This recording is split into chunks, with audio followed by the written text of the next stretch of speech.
Ito naman ang poste. Para sa yan, Ling. Ha? Sa tulay. Yan na yung hawakan o ano? Palawan lang. Hawakan. Yung isang ganun? Poste? Hindi siya, dyan ikakabit yung ano ba? Doon sa unahan. Sa gitna. Para maano siya, matibay. Ilan haba? Ang haba. Paano? Hawak? Ang laseng. Ito na ang tubo para dun sa ilog. Nalagay na iba? Ay, puntahan natin. Hindi niya ako naririnig. Ay, ayan na.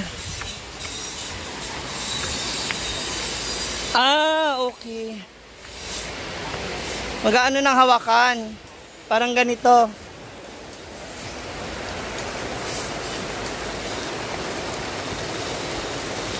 Oo.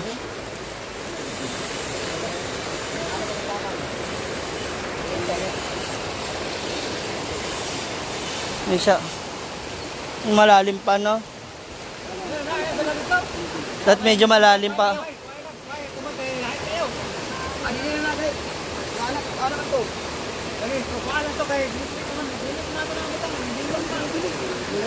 Buti mabilis agad na tuyo yun. Sa gitna. Mabilis lang.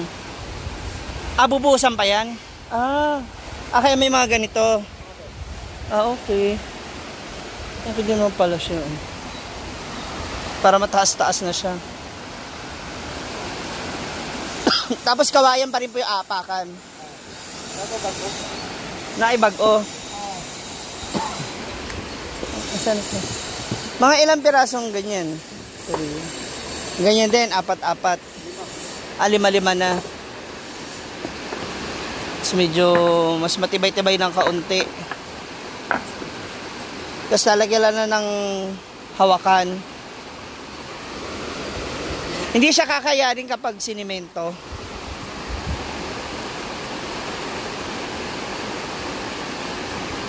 Ang ganyan ba? Semento. Hindi kakayanin? Ha? Oo.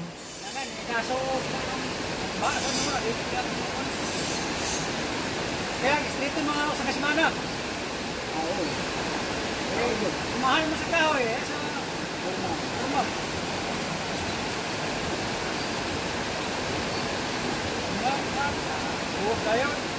Kaya sabi kawayan muna. Wala na magbuo sila. Kahit lang nga. Kahit lang nga. Katingin ko mga kapal. Mayot.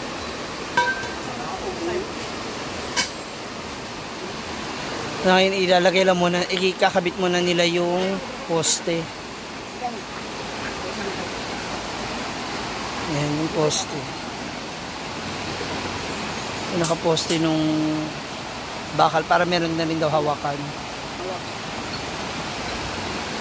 Kasi siyempre yung mga senior, mga bata pag natawid, at least may hawakan na siya.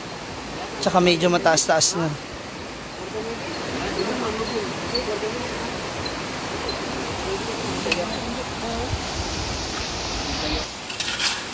Yan, haluan ng semento.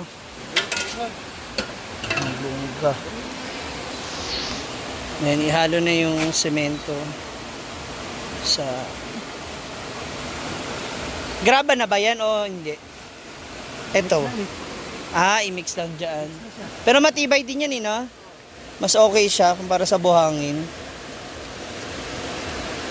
Para mas makapit.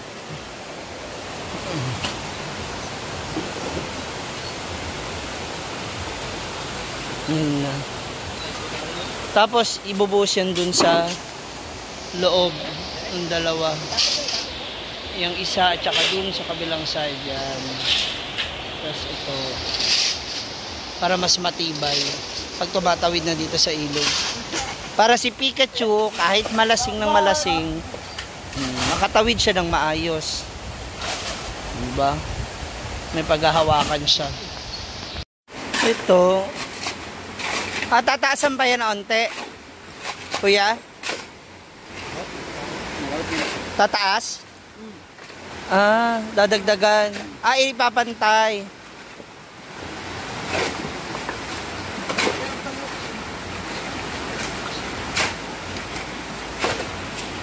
Ganyan pala yun.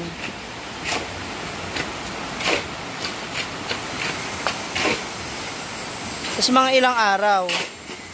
Kahit overnight lang, no? Wag lang sana ulanin.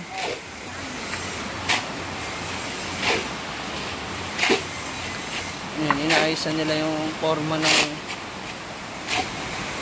ipapantay siya para naka-level siyang ganun, oh. Sa tulay.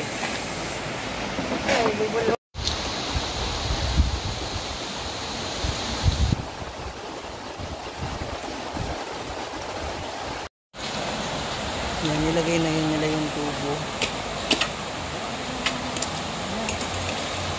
Tama na sila.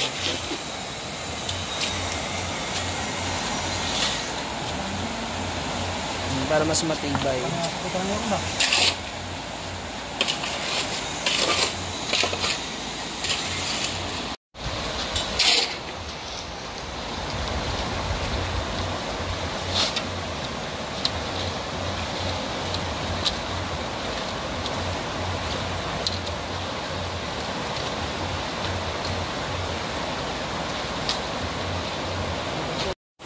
Ayan.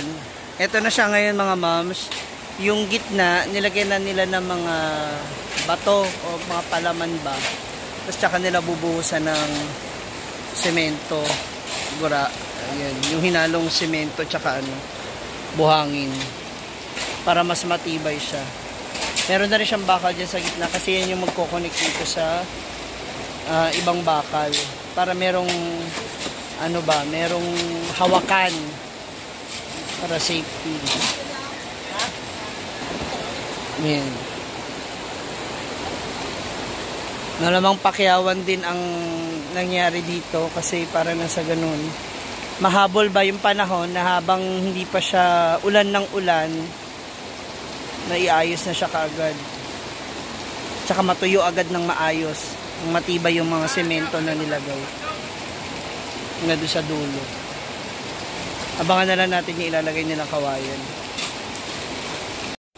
Yan, nagdadagdag pa sila ng mga bato dun sa gitna. Mas matibay, mga malalaki. Ayan. Sana hindi na siya mag-iba ng ng tubig kapag tumaas ulit ang tubig. Ang tulay ng hinaguan. Ito na yung kawayan na gagamitin nila.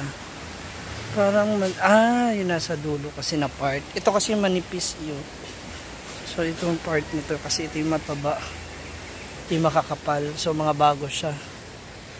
Yan, ang haba na yan. So, dalawa siya, hatiin pa. So, abangan natin mga moms. Ayan na yung natapos na natabunan na nila. So, abangan ninyo sa mga susunod pang araw ang mga kaganapan at pagbabago para sa tulay ng hinaguan.